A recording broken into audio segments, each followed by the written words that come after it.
plan that sits behind that, that's what and who you would employ. There is a qualitative as well as a quantitative nature to that. But the big question most people have got is when. So do you all have a strategic decision-making tool that tells you when the next person who you now can work out who should show up? Because what I find in most businesses, you have a when we get busy, we'll ask for another person. Does everybody recognize that? So imagine going to the board or the shareholders or the CEO and saying, look, I'm really, really busy. Can you please spend some more money to make my life easier? How do you think that goes down? So I see head counts inside business all the time. Sony had a head count when I rocked up there. I got 14 people employed with a complete head count cancellation with the next tool. Interesting. And that was a blanket ban across the whole world, no more head count. I got 14 people employed over the next 18 months using the next tool. So if you want to grab a piece of paper and jot this one down. So this is when. So conceptually, we're just going to call this your business. So that's your business. And conceptually, we have a maximum revenue that your business can produce, which is the top of the cup. Let's just call that. So that represents the absolute maximum your business could do. Now let me explain what maximum looks like. Maximum looks like the best client spent the best, every client is the best client, every spend is the best spend, every salesman closes every deal goes through the fastest any deal ever did, and every deal makes the most profit all across the business forever. It's called perfection. Nobody ever takes any time off sick, nobody ever cancels, nothing ever goes wrong, no delivery ever doesn't show up on time. It's called perfection. I know it's not real, but it's perfection. That make sense? And if you could calculate what perfection looks like, you could come up with a number here, yes or no? Now, lawyers do the calculation where they say, well, I've got 82 lawyers. If you times that by 250 an hour times 7.5 hours a day times 220 days a year, and come up with a number. And I go, fantastic. And if I could show you through a positioning strategy how to charge 350 a day, now what's the capacity? And they go, oh, I never thought of that. So there are a whole bunch of things that aren't quantitative that affect your sales price. There are things called banding, which everybody knows. So for example, do you all know the price of your most profitable product? Does everybody have a number in their head that is the price of their most profitable product? Everybody got that? Or service or whatever. Has everybody got that in mind? So can somebody just give me a number? It doesn't matter what it is. It's £7.99 or £39 or 3,000. Like, somebody just give me a number. 113,000 or pound? 113,000. Could you charge 113,050p? Now, mostly I keep going, so could you charge 114? Yeah. Could you charge 114,500? and normally I can find 300, 400,000 pound in businesses just by playing around with banding. I had a lady in here with an accounting product the other day, and she literally sat down and said, oh, we charge 3,800 pound. I got her up to 4,200 before she said, I think clients would push back. It was worth 350,000 in her business. That's revenue sitting in her business today that she isn't getting. But it didn't change the maximum capacity. What it changed, if she implements it, was the run rate inside that capacity. Does that make sense? How much, if she does that, it will get more revenue out of the existing business, because we didn't have to change the existing business at all. So by banding, you just mean price? I just mean a price banding, yeah. So if you, I'm assuming most of you have eaten in a restaurant at some point, and if you look at the wine list, there's kind of 3 bands of wine. There's the 16 quid up to about 24, then it jumps to about 30 and goes from 30 up to about 48, and then it jumps to about 50 and goes 50 up to 70. And there'll be 4 or 5 wines in each band. Why? Because the restaurateurs know that people pick from different bands. So you walk in, sit down with your wife to celebrate, which band do you pick from? Don't answer that. That's incriminating evidence. Let's keep going with this. We'll do that another time. But we do a lot of work with banding inside businesses and show them how they can leverage an enormous amount. But let's just go, let's say we can identify what that is. Currently today, you've got some revenue in your business, which you can tell me what it is. So write these numbers down for yourself if you want. If you want to draw the cut, put what your number is today. So there's some revenue in your business. Does that make sense? So that's the water in the cup. Now, if that was your business, that's the potential it could do. That's how much it's currently doing. What would you be doing with that business? Would you be doing something to get more water in that cup? In other words, increase the run rate, or would you be doing something else? if that was your business. So you want more performance out of your business. So a banding strategy, for example, might do that. So you want more. So there are about 150 things you can do plus to get more revenue out of your business. At some point, you reach what we call the uncontrollable stage. So above there, that's all uncontrollables, and there's no way you can fix that. The interest rates, the weather, the season, people didn't show up to work today. We know there are uncontrollables. About what percentage would you think would be uncontrollables in a business?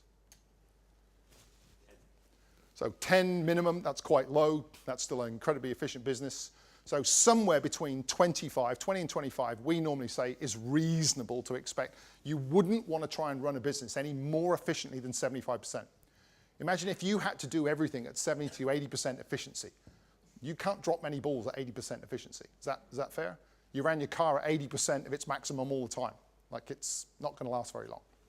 So let's assume we get it up. What would be a reasonable goal in your business?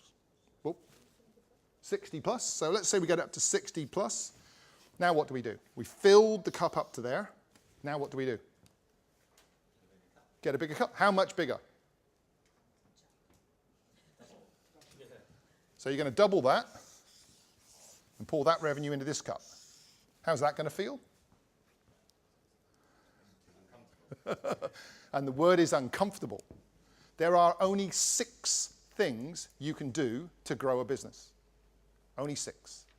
So every business owner should be focused on, am I filling the cup or am I getting a bigger cup? However, there's a problem. If you can't calculate this number, you can't work out what that is as a percentage of efficiency, so you don't know which strategy to employ. So your business is actually that one. And what would you do with that one? Guess. So what I typically find is I'll have a whole bunch of platform strategies, which is filling the cup, and a whole bunch of growth strategies all running at the same time, which means you never, ever, ever hit a decent run rate. Now, what that looks like is instead of getting to 24 million at the most profitable business, you get to 24 million at the least profitable business. Now, how do you make profit? You've got to get past 60% run rate. At 65% run rate, you'll make a lot. At 70% run rate, you'll make a fortune. Is this making sense? So if you are able to calculate what that number is, you can work out what that is as a percentage. So just as a gut instinct, for yourselves, just write down how efficient do you think your business is. Now what that means is if I said to you, everything's just been fixed in your business, it now runs absolutely perfectly, every team's the perfect size with the perfect revenue and the perfect number, and you're out running that business, how much more do you think you could do if it was perfect? So just jot that number down for yourself. Could you do 30% more? Could you do 30% more, by the way, would mean that you're running at 70% and you're making a fortune and you're buying the beers, just so you know. So could you do double? Could you treble it? I normally take the salesman's best day ever, get him to times that by 220, and it blows their mind. So work out what your number is. Could you double it? Could you treble it? Is it only 15%, 20%, 50%? Like, what's the number? Have you all done that? Now, you all know your turnover. So you can now work out what that percentage represents in terms of revenue. So if you're turning over $1 million, and you could be turning over 2, then 50% represents $1 million. Assume we could just give you 25% of that $1 million, that's worth $250,000 to you. Yes or no? So this tool, along with Red, Blue, Black. Red, Blue, Black is how you fix this, how you fill this hole. This is when you should fix it. So this is all about the right players on the field to make up the cup, delivering the most efficient version of themselves that they can to increase the run rate. Make sense?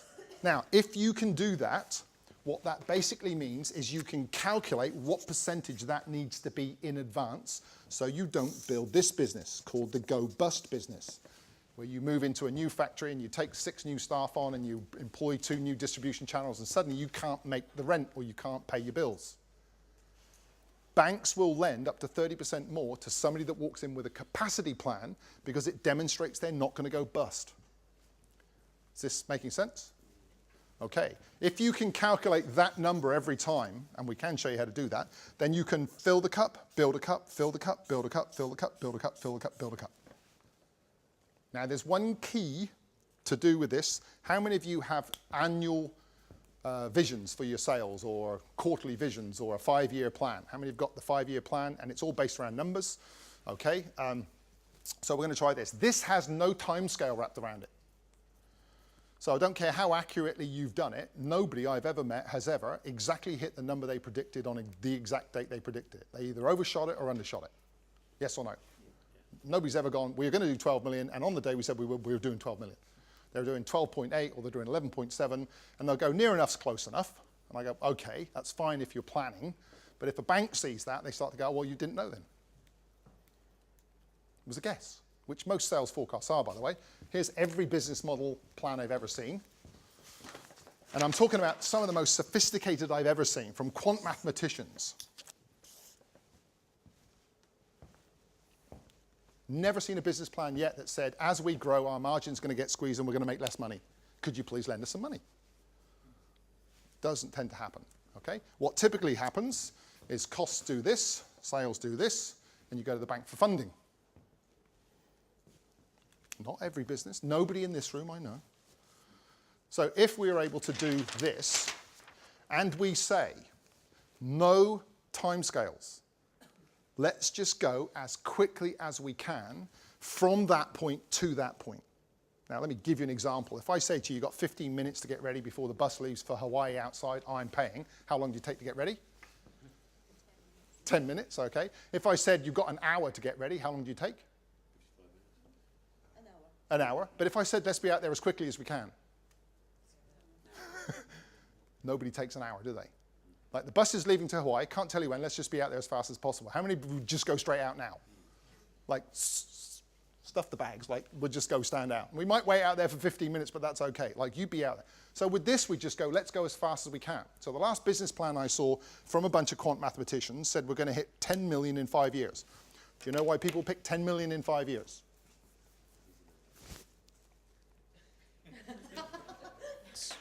Really sophisticated mathematics. So this is quant mathematicians, 10 million in 5 years. I said, well, it's not 10, it's 12, and we'll go as quickly as we can. 18 months later, they hit 12 million. 18 months. Again, we designed top down. I went out and designed them a 48 million pound turnover strategy, and they built it from bottom up, designed it from top down. 18 months later, shot through. Law firm took 100 years to get to 12 million. We had them at 19 million in 3 years, 22 million in 4 years. They're 28 million now. And we designed a 100 million strategy, which scared the crap out of them the first time I showed it to them. But nonetheless, that's what they went to build. So what we're looking to do is just go as fast as we can. So if you're reporting on your business strategy, we're going to grow to 40%. Then we're going to fill the cup to 60, grow to 40, 60, 40, and that's the strategy we're running. You always hit your number because you don't grow. You don't take the risk until you're at 60%. You don't go past a 40% drop back. 60, 40, and if you can deliver that, you can deliver that, you can deliver that, you can sell that. Because it's a system. It's not a guess. It's not a hope it happens. It's not a let's see if we can hit 12 million and then come up with all the reasons why you didn't. Is this making sense? So those two frameworks are two of the essential things that we drive in a business. They're fundamentally different to the way an MBA would teach you how to run a business, or most people have learned how to run a business. They are top-down design, bottom-up build, and they are resource allocation focused with run rate efficiency metrics.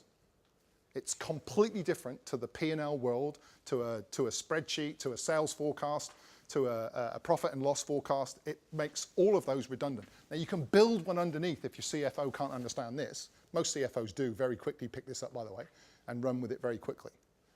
I have pictures of walk-in clients we've got, and they've got pictures of cups all over, like the Blue Peter badge type appeal, and they've got their cup, and there's a sign as to where they're running. Everybody in the business knows they're running at 55% run rate. Everybody's trying to get to 60 as fast as possible. Everybody's lined up. Everybody knows what they're doing.